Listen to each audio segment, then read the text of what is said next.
Welcome to episode 1 of Two Idiots Reading Comics. Today we're going to be reading Civil War by Mark Millar and Steve McNiven.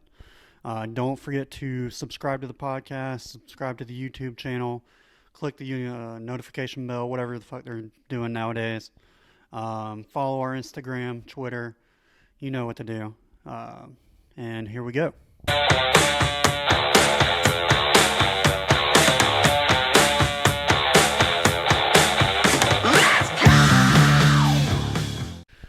What's up, Davis? How are you? Doing good, man. It's a great day to be here and read some comics with everybody and kind of go over everything. I'm not trying to bust on you, but you look so damn nervous. You need to relax, bud. Welcome to it, man. You're doing First like podcast, man. It is. You're doing like the news anchors and shit. You're like, Yeah. you're doing the President Obama point with trying to make your point there. Yeah, man. It's a little nervous. First time. I'm right there with you, man. So today we're reading Civil War. First thing we want to do is give credit to everyone who worked on this book. Comic books for a long time had an issue of giving anybody credit. So if we're reading your book and you got a name on that front page, we're going to read it off. Yeah. So first off, it was written by Mark Miller. Or Millar. I don't know how you pronounce that shit. But, dude, when I was just, like, looking for books to do all these podcasts on, I didn't realize how many books I owned by this dude. Yeah, this guy can write. Yeah, there was a couple others. And I can just hear people in the comments screaming, yeah, the guy who wrote Civil War can write. Way to go, bro. Yeah, we understand. We get it. This is the whole point of this is we're two idiots. So true. If you don't like our comments, go come somewhere else. Art by Steve McNiven. Ink by Dexter Vines with Mark Morales. Steve McNiven and John Dell and Tom Townsend. Yeah, that sounds right. And then colors by Maury Howell. It looks like Hollowell. It's Hollowel. I probably wrote that wrong on here. You probably wrote it wrong. Yeah, probably. Do we need to check the issue to find out? No, I think we're. No? He knows, because he's definitely watching. Yeah. Please. So, what were your first time out? If you're watching this, you should have watched episode 0. Yeah. We're operating under the assumption that you've read this too. This is a book club. We're not gonna retell the story in a worse version for you. No. And you'll have the issue that we're going to read the week before. So if you need to go get it, go get it. If you already have it, great. Reread it, and then come join us. Yeah. So, and then this one we just did the straight. It's the paper trade and graphic novel. Just issues 1 through 7. Yeah. We're not doing any spin-offs or anything like that. The spin-offs, we would be here for ages. So. Oh, Lord. I couldn't afford that. So what were your first thoughts? Well, first thoughts were weird because it doesn't start off with anybody that you recognize. It starts off with these kids, these new superheroes, or the new warriors. Oh, yeah. And doing a TV show. Bro, that was such like early or mid 2000s. Of course, it's a reality show. Yeah, reality show shot at when they did YouTube. That movie. I mean, when they did that movie, I was praying to God it was going to be some kids get blown up trying to make a YouTube channel. Man, that sounds bad, but it would have made me laugh. It would have worked. I mean, they could have done it tastefully, but it could have worked because I was like, I just need some YouTubers to get blown up. But yeah, I mean, you start out with this reality show with these kids that don't have a clue how to use their powers, that are just trying to get famous like the Avengers, and of course, shit goes sideways in a colossal way. I mean, they go into this house to get the villains. 4 like wanted, decently known villains. Yeah, and it gets worse. One guy actually ends up telling another one of the new warriors that she'll never be able to stop him, and he just blows up. Mm-hmm. He just ignites himself and just goes boom, and it levels. How many levels? A whole neighborhood. It leveled a city block. killed a school. I mean, you start this issues off with catastrophic death, and just Yeah. it just keeps building from there. So let me ask you, how many times have you read this? First of all, That was my third rereading of it. so this might have been my fourth. Um, Now the first time, were you at the beginning Team Cap or Team Iron Man? Uh, Team Iron Man. I Same. it My just first time, I was like, yeah, they should be held responsible. yeah. I mean, these kids that had no reason to be there just Yeah, no. killed thousands of people on a whim. I mean, it just happened, and Yeah. And and but no one goes to jail. No one gets in trouble for it. It just no. there we go. But I think this time was the first time I was literally like Team Cap all the way through. and I don't know if it's just me getting older because I read this when I was yeah, like 20 the first time. and the kind of the world we And live in now I now, literally and just don't trust the government at all. yeah, So it's a lot of conspiracies. yeah. But and this book has a way of I know we weren't going to bring up the outside world, but man, every few years this thing just Ooh. gets more and more relevant. I mean, this started in 2006, and it's 2020 now, and it is still pretty Still relevant. Still relevant, and Especially it's- if you were living in May of 2020 yeah. So it's pretty crazy. or June. I don't know when it all started. Probably June. But yeah, like you said, it started out with that, and then Iron Man just literally goes complete 180 and is like, no, we need restrictions. Yeah, We need training training. and giving over your identity to the public, so the public Yeah. can trust you more. And I mean, that just opens a whole can of worms for superheroes that have families that are trying to protect themselves and their AKA families. Spider-Man. Oh, good lord! How did they ever like rewrite? I don't know. I know we're not supposed to go too far outside of what we actually read, but how did they like give him his secret identity back? Was it like some big thing or I what? don't know, man. I'm sure there was some event that wiped it away. True. Because I mean, in this, Thor is air quote dead, Yeah, true. and we don't know. So Speaking of which, like, we're gonna jump around, but Yeah. you've read it, so you know. After Ultron, why the hell were people letting Hank Pym just continue to work on robotics and AI and man, dude, that just blew my mind. and Tony Stark too? I mean, Yeah, they're like, hey, we had Ultron who kind of screwed everything. now at this point, Age of Ultron hadn't happened, but Ultron Oh. was created in the '60s, Right, so he'd been around. Technically, And he was created by Hank Pym, and then he somehow I looked at like the history of Ultron episode the other day because I was rewatching Avengers 2, but somehow Tony Stark either got hypnotized or tricked into making Ultron the adamantium armor. Yeah, And I was like, you two shouldn't be allowed to mess around with AI or robotics, no. especially cloning people. God That's something I guess I paid more attention because I knew I was going to have to talk about it on a podcast. When I first read that, I didn't catch the fact that they were genetically making I superheroes. I just thought Thor being a robot in this was just a character, just an android they built to try and help him out. But no, and they then- cloned him because he had a Yeah. strain of his hair. And then I reread it for the third time, and I'm sitting there going, "Holy shit! They created a god." Not only did they make their own Thor that obviously had a screw loose, Oh, they were making superheroes so they could put a team in each state. yeah, not just, and they did revamp some and bring some back, True. but The ones that They- joined their side. they created them. They created other cybernetics to be superheroes, to literally rule the states, and it just it didn't sit well. It was very odd reading it and actually paying that attention to that this time. Yeah. And I forgot the Watcher was in it. You remember this Yeah, where they're that in was the apartment all arguing and yeah, and shit, he's just standing there. and everybody's like, what's that dude with the big head right there? What's he doing? And Doctor Strange, of course, is the only one that knows, and he's Yeah, like, that's the Watcher. He shows up in times of like great importance and stuff yeah, like that. yeah. Doctor Strange says he is there to record great changes and enormous upheaval. Yeah.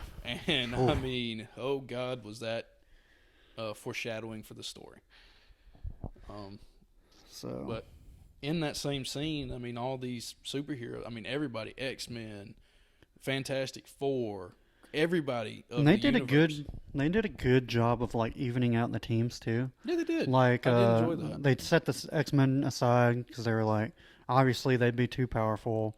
They Well, had and Doctor then, Strange, who, if he had one side, obviously that oh, side would win. good lord. Yeah, And and he like, decided he didn't want to help either team. yeah, because he didn't want to be Uh, labeled, and until like the last episode, you didn't have Namor or Black Panther either. yeah, Namor didn't want to have anything to do with it. He wanted to live in his own world and just Until the very end. yeah. Did they ever explain why he changed his mind? Uh, Um, no, Namor. I guess it was a. He either owed. I think he owed Captain America a favor. but see, he outright. I mean, he just comes out and tells Susan that it doesn't matter of our past. I don't want to be involved in this. True. Like he doesn't want to He deal with it, and then just all of a I don't sudden know. he just shows up, and they just kind of That's one thing. Again, having to pay more attention, rereading it this time. yeah I used to think this was like my number one. This is favorite thing I ever read is Bulletproof. It's completely standalone. Actually paying attention this time, and there was a lot of. there's I some wouldn't say holes, but spots where you're yeah like, it's I need to read the side issue for this. yeah like Namor coming back. Yeah. It's like they just threw him into the issue of the 7, and it's just kind of odd. Yeah. And It's kind of like that shitty Suicide Squad movie oh, where Captain Boomerang literally says, good "No, lord, I'm done. Our bombs are defused. I'm going."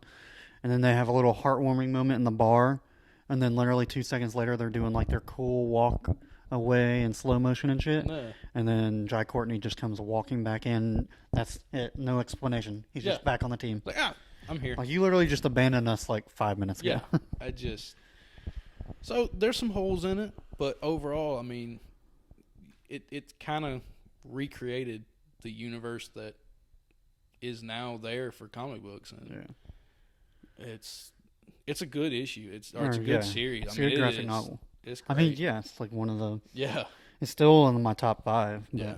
it's not as bulletproof as I thought it once No, was. no. Um, let But me look. but yeah, all right. So another crazy thing that I'd never paid attention to the first time was Iron Man and Hank Pym. Pym Yeah. and Reed Richards, they commission supervillains to Oh, fight yeah. for them. To If- put the bombs like Suicide Squad in Yeah. their heads, and had I think they're Shield called the Thunderbolts in Thunderbolts. Marvel. Yeah. and literally had Shield control them. Like you are so desperate that you are taking the side of the supervillains to fight for you that have no moral codes, no nothing, and tell everybody, Fuck Spider-Man up. "Oh, good lord, did they have him up?" Yeah. But then you tell everybody, "Oh, it's okay, we have control of them," and then they literally almost kill Spider-Man. Yeah. And it's because Spider-Man didn't want to be with Tony anymore. He finally realized like Tony's path was I had unrighteous. I wouldn't say I don't that, know. but maybe just a little a misguided. misguided. Yeah. I like that better. That's one thing I noticed. That's where I was like, I don't know if I would have done Yeah. it that way. When him and Tony are having that argument or whatever, Yeah. and Spider-Man, they start to fight, and then Spider-Man goes to jump out the window. Oh God! It And just then- literally like almost snaps his neck on the glass. Yeah, it's just like that's like an important moment, and I don't think that was the right spot for that comedy. Where No, like he jumps into the window, and then Iron Man's just like, bulletproof walls, Peter. But then Shield's enforcers come in and just Yeah. start riddling the shit out of it, and it breaks, and then Spider-Man's in the streets, and it's It's like you didn't need that you right could there. have just had him jump That was out the a window and variable. bullets coming Yeah, behind it. that was a very powerful moment. And Very. I don't think it was the right spot for Peter comedy. literally, Spider-Man at the time literally was on Tony's side. Yeah. One of the most kept secrets of the Marvel Universe from the people in the Marvel Universe. And he just stands up there with Tony and says, "Hey, my name's Peter Parker." Oh, by the way, my wife and aunt are all the way over there. Yeah. It's not gonna be hard to find. And then he finally comes to his senses and tells Tony to F off. And then they throw in the slapstick comedy that was You know, a little... you can say fuck. Yeah, I'll get there. But yeah. So, you want to break down like what each side was fighting for? So, I guess Tony's side mainly was fighting for Regulation. people. Yeah. Yeah. And like the people of the universe or of the world were so against superheroes and just doing whatever they want with no regulations, no policing, no training. And Tony came up with the idea of, all right, we'll give like the kids, like the new Warriors, if they had training, maybe they wouldn't have leveled a city block.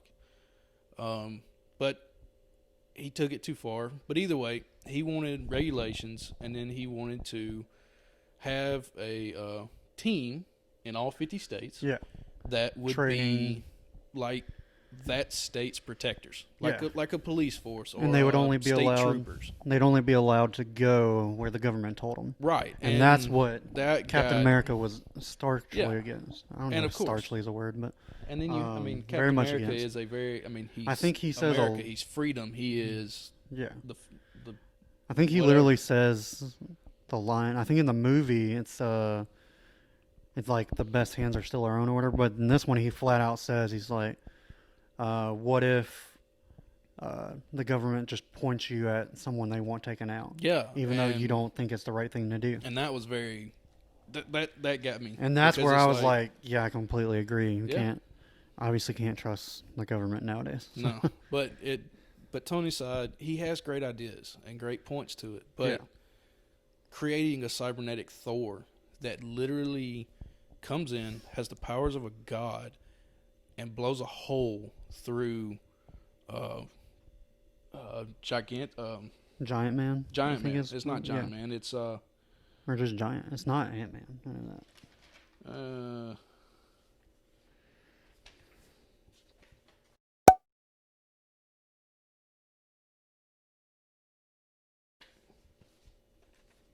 oh well. I think it's Giant Man. Is it Giant Man? Yeah. I can't remember. It's not Galactus. Either way, No, it's definitely it's not not Galactus. Galactus. We're not that dumb. But Yeah.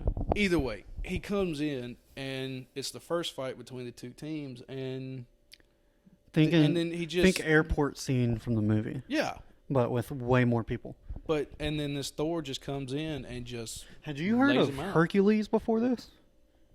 Only in Greek mythology. Yeah, yeah. I mean, There's I a didn't couple. know. There's still like a couple characters, like Tigra, the one that Yeah, was a she's spy. apparently a. I remember like she had that one like early on. I think it may have been issue 2. She had said like kind of questioned Tony like, "Are we still doing the right thing?" And I was like, "Who the fuck is Tigra?" Yeah, Talking to But Iron Man now- like that. Now Tigra is kind of she's in the universe more, but not. I don't see her at all. Well, not in Where? the movie universe. She has been in the comics a little bit. Oh, really? Yeah. haven't kept up with a whole bunch. But either way, But yeah, then Hercules, and then there's just a bunch of. there's other Greek gods because they Hermes, the god of speed. He was in it. No, he wasn't in it, but Oh, they one of the people that they made for the 50 Oh, yeah, states yeah. They were was calling him based on Hermes. his powers, based Yeah. on some other Greek gods' powers, and you're like, again, they're making Yeah. these people or cybernetics that have godlike powers, and And obviously, you don't have the conscious or decision making Yeah. formula right yet. and And they're going to Thor send one to proved every that. state. Yeah, but So what were your favorite moments Um, my favorite was seeing Spider-Man take Tony's side was a big like, Yeah. oh wow. Oh yeah. No, that's like. And J. Jonah Jameson being in his chair in his office and literally just passing out. Yeah. That was great. That was funny. timed wonderfully. I loved it. Yeah. At the end where Cap realizes that they're not really fighting for anything that matters anymore. Yeah. They're literally just fighting because they want to fight. And seeing that's a him, real powerful moment when like Yeah. all the people are pulling the superheroes apart. and you notice that it was first responders, Oh, yeah. EMTs, firefighters, Yeah. police officers. Like, look, you are doing the wrong thing, and we know what you're fighting for, but you have literally leveled. You're leveling cities, Manhattan. and, yeah, and everybody's him realizing that they weren't fighting for change anymore, that they were just there, and him literally taking his mask off and walking up to the police and going, I'm done. Yeah. Take me in. This is over. Let's go home. That was a pretty powerful moment for me. What about you? I like the Punisher in this book. I don't know why. Yeah, that was. But when that first panel where he's walking in with Spider-Man just in his arms, Oh man. and I think this is the first time I've ever like saw like the other heroes give Punisher a chance, because obviously they're all against It killing. wasn't much of a chance, but Yeah, and then of course like instantly he blows shit. it as soon as a villain comes in and says, four "Hey." pages later, Yeah, it was more than 4. I think it was like a couple issues later. he but, gets him into the Baxter building yeah, through the security that Reed Richards created, yeah. and then he comes back with the gang, with the group that Captain America has formed. And then those two villains walk in and say, he just shoots him in the head. yeah, they're like, Just kills him this on the spot, superhero act is worse for us than it is y'all. We want to help y'all. and just And on the just spot. smokes them. Another thing that My favorite line, though, when Punisher looks at Steve Rogers, he's like, I'm just you, except I know how to finish the job. yeah, I'm like, oh, shit. Cap realized that, and then also liked it when they were like, "Why won't Punisher fight back?" And somebody says, "Captain America is the reason why Punisher is Joined the army." Yeah, joined the Didn't army, he- became what he was because I think it may have been, somebody said it. It said, and it made, like, Captain America snap. It said, same soldier, different war. yes, Because yeah, and Punisher was Punisher said Vietnam. that. Yeah. Punisher said that because Oh, he okay. was. I'm pretty sure he did because they were fighting. He was getting ready. He had just killed him, Yeah. and Cap was just beating the crap out of him. And Yeah. he said that, "Look, I'm not going to fight you. Like this is you are who I am. Yeah. Or I am You're who the you reason were." why I do yeah. what I do. And then the comment of "I just get the job done," and then Cap just kept losing Yeah. shit. But How about Luke Cage being... He was on, like, he was basically running the headquarters for Team Cap. yeah, They should have highlighted him a little bit more. Man, I'm a big Luke Cage fan. Yeah, I love Luke Cage. Being a powerhouse, just a strong, just Can't break my skin. yeah, just what's the power? It's just being like, Unbreakable skin, and Yeah. he's just strong as shit. and I love that he's still like down to earth as a down to earth human, but yet Yeah. can have those powers. Can go toe to toe with almost anyone. And like he was Cap's right hand most of Yeah. the issue series. Him and Daredevil. Yeah. Yeah. And they I wish they would have done more with him, but Yeah. they're fixing that. They're doing it now, and I'm Yeah. kind of glad. True. But like now, where Falcon was Cap's right hand, Falcon was very Yeah. underutilized in this Sure. this series. He was there along for the ride with Cap, same ideals, but yeah, All right, man. Looks like we're getting close. I think so. You got any final thoughts on this? I know we just kind of rambled for a while. But mainly just rambling. But I like the way the pages were laid out. I like how everything. Yeah, there was holes in it, but everything did seem to flow. gorgeous splash pages Oh in god, this book. yes. And just like all those pictures with just like anybody you can even name. Yeah, they literally Awesome. had in the 3 major fight scenes. Yeah. They literally had so many. every character that was in there was highlighted. Mhm. Each face was detailed. Each costume was detailed enough that when you looked at the page, you could pick a character in the background and you knew who that, or you recognized who it was if you Yeah. didn't know them. Yeah. It wasn't just a blur or a blotch on the page. It was the detail was amazing to me about it. Yeah. Like I said, this is one of my top 5 graphic novels. Oh yeah, easy. Obviously, as I said before, not as bulletproof as I once thought it was. Yeah. But I'm sure if I went and took the time to go read all this, like spin-off issues and stuff like that. The Or spin-offs not would spin-offs, but like tie-ins. tie-ins. Yeah, that's better. That's tie-ins would be better. But either way, solid issue. If you're watching this and you haven't read it, please go read it. What are you doing? If you made it to this point, like we done said, it's a book club. We're not breaking it down we have issue by spoiled issue. so much stuff. And you... Yeah. I mean, go read it. If you haven't read it, go read it. If you've read it, read it again. Yeah, it this is. is I mean... short list of things I think everybody should read. And especially nowadays, I think this resonates even more in times like we're in right now. But, man... So, what do we got next week? Next week is Justice League Volume 1 Origins. The New 52. New 52 version. Right. Looking forward to reading that. Yep. And talking to it with y'all and I guess that's it. All right. I guess we'll see y'all next week. All right. See y'all Tuesday. Tune in. Have fun.